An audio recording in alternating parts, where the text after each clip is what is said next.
Hello friends, nostalgia this side. तो आज का क्वेश्चन है मिनिमम एलिमेंट इन बीएसटी।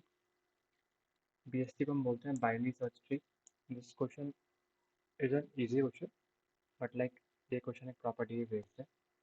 तो बेसिकली बीएसटी होता क्या है, यहाँ हमें बताना है कि इस जो हमें बीएसटी दिया हुआ है, जो कि एक बाइनरी सर्च ट्री है, उसका मिनिमम एलिमेंट क्या होगा। तो पहले देखते हैं कि बीएसटी क्या होता है।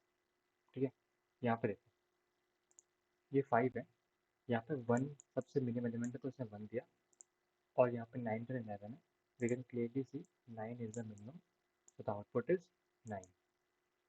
So first let's see what is a binary search tree. तो देखो, ये इसकी डेफिनेशन है। और बाइनरी सर्च ट्री बोलता है, देखो, कि एक ऐसा tree that has at most 2 children, मतलब ज़्यादा से ज़्यादा 2 चिल्ड्रन, या तो एक चिल्ड्रन, 2 चिल्ड्रन, 2 से ज़्यादा नहीं होनी चाहिए। यही बाइनरी ट्री की होती है डेफिनेशन। बाइनरी ट्री क्या होता है, every node can either have 1 children, 2 children और no children। तो ये पहले तो एक बाइनरी ट्री जिसमें एटमोस्ट 2 चिल्ड्रन हो सकते हैं। अब जो प्रॉपर्टी है, ये बोलता है the left child containing values less than the parent node and the right side containing values greater than the parent node. तो बेसिकली एक प्रॉपर्टी फॉलो करता है कि लेट से I am at a node, जो इसका लेफ्ट नोड होगा ना, जो इसका लेफ्ट नोड होगा वो इससे लेसर होगा पेरेंट नोड से, और जो इसका राइट नोड होगा ना इसका, वो अपने पेरेंट से बड़ा होगा। मतलब राइट साइड में नोड क्या होगा, ग्रेटर होगा, और लेफ्ट साइड में नोड होगा स्मॉल। फॉर ईच नोड, इस नोड के लिए, हर पेरेंट नोड के लिए, उसका जो लेफ्ट होगा ना वो इस नोड से स्मॉल होगा, और जो उसका राइट होगा वो इस नोड से ग्रेटर होगा। और ये चीज़ हर एक सब ट्री के लिए वैलिड होगी।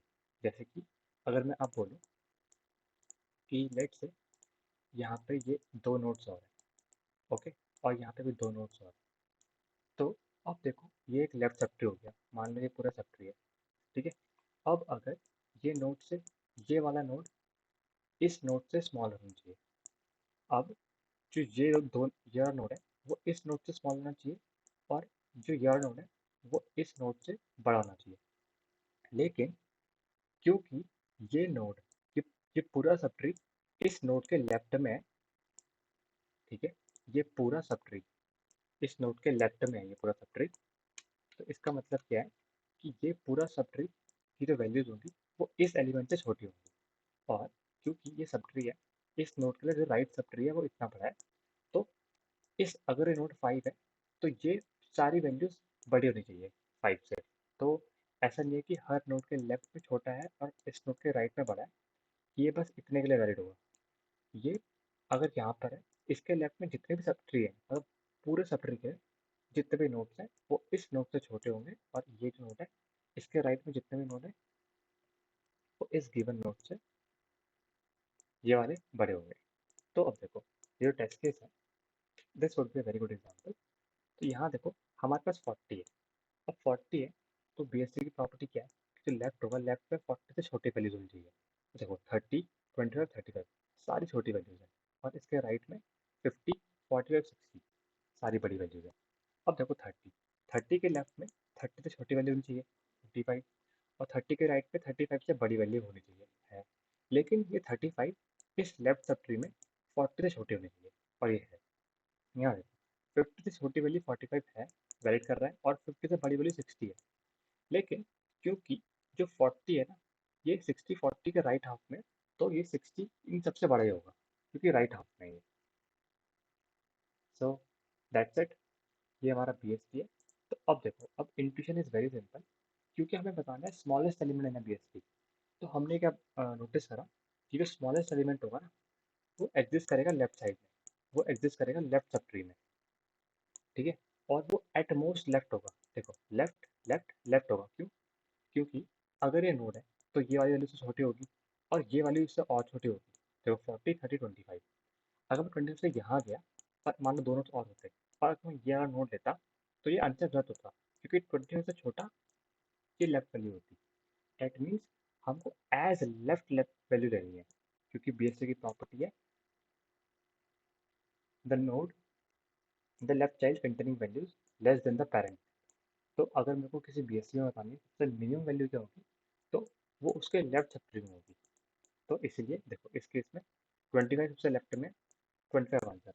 यहाँ देखो 5 है, हमें पता है 5 के 4 लेफ्ट में छोटी वैल्यूज होगी।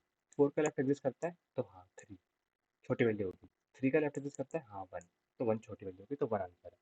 यहाँ देखो 9, 9 में लेफ्ट एग्जिस्ट नहीं करता, राइट लेफ्ट एग्जिस्ट नहीं करता, और जो राइट है वो एग्जिस्ट करता है, लेकिन हमें पता है कि जो राइट होगा पीएसटी का वो उससे बड़े होगा, इसलिए हम 9 ही लेंगे बस। तो हम देखेंगे लेफ्ट, अगर लेफ्ट जा सकता है तो लेफ्ट, वरना जो लास्ट लेफ्ट वैल्यू हमने विजिट करी है ना वो। तो यहाँ पे देखो हम 9 है ना, 9 हम विजिट करेंगे, 9 का लेफ्ट कुछ है ही नहीं, तो 9 ही होगा। तो चीज़ें समझ में आ गई होंगी। अब इसका कोड देखते हैं। तो पहले तो देखो मैं इसको विजिट कर रहा हूँ, इसमें उन्होंने फंक्शन रिपीट कर दिया है, बेसिकली मैं इसको डिलीट कर रहा हूँ क्योंकि ये डिफाइन यहाँ पे हो रखे हैं। ठीक है, यहाँ पे अंदर डिफाइन हो रखे हैं और ये एरर दे रहे थे रीडेफिनेशन की। देखो अभी हटा दिया ना मैंने, रुक जाओ, ये देखो मैं इसको छोटा करा, मैं अभी हटा देता हूँ। अब मैं रिसेट करूँगा तो ये फिर से आ रहे हैं यही चीज़, जो कि यहाँ पर डिफाइन पहले से है। तो देखो, तो हमें इसकी ज़रूरत है नहीं, इसलिए मैं इसको हटा रहा हूँ। ठीक है, ये दोबारा डिफाइन हो गया, कहीं से कुछ आता है तो छोड़ो इसे। अब देखो यहाँ पे इसने बोला है कि नोट्स 0 पे सकते हैं, तो अगर कोई भी नोट नहीं है तो कोई भी एलिमेंट नियम नहीं होगा, तो हमें -1 करना है। दैट मीन्स अगर देखो, अगर हमारा if my root is equal to null ptr है, मतलब नल है, so I can just say return -1। ठीक है, अब मैंने क्या बोला कि मैं एज लेफ्ट चाहूँगा, क्योंकि लेफ्ट में ही स्मॉल वैल्यू एग्जिस्ट करेगी। तो ठीक है, मैं बोल रहा हूँ ठीक है भाई, जब तक रूट का लेफ्ट एग्जिस्ट करता है तो आई विल से रूट को रूट का लेफ्ट ला दो। दैट मीन्स अगर मैं यहाँ पे था तो मैंने कहा अगर लेफ्ट एग्जिस्ट करता है तो यहाँ पे आ जाओ, तो रूट को रूट लेफ्ट ला दिया। अब देखो ये ये ये यहाँ से यहाँ आया होगा, यहाँ से आया होगा, तो अभी रूट पे ये है, अभी हमारा रूट ये है। अब देखो लेफ्ट एग्जिस्ट नहीं करता, तो ये वाला नोट सबसे मिनिमम होगा। तो दैट्स इट, मैं बोलूँगा ठीक है, तो जितना लेफ्ट होता उतना लेफ्ट हो गया। अब यहाँ से बोल देंगे रिटर्न कर दो रूट रूट का डेटा, क्योंकि एंड करते करते यहीं पे आएगा वापस। तो बस इतना सा ही कोड है इसका।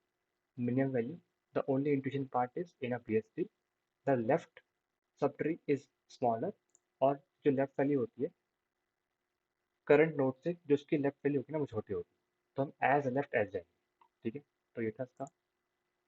अब देखो इसकी टाइम कॉम्प्लेक्सिटी क्या होगी, स्पेस तो ऑर्डर ऑफ है। ठीक है, टाइम कॉम्प्लेक्सिटी क्या होगी, देखो एट वर्स्ट ना मैं लेफ्ट लेफ्ट जाऊंगा, मतलब मैं, अगर मान लो ये स्क्यूड बाइनरी ट्री हुआ कि सारे नोड्स लेफ्ट में और राइट एग्जिस्ट नहीं करता, तो एट एट मैक्स मैं ऑर्डर ऑफ ऐसे एन मैं ट्रेवर्स कर दूंगा, लेकिन जो ट्री की हाइट होगी ना, जो ट्री की हाइट होगी, ये देखो ना, ये एट मैक्स जो हाइट होगी मैं वो ट्रेवर्स कर लूंगा मैक्स।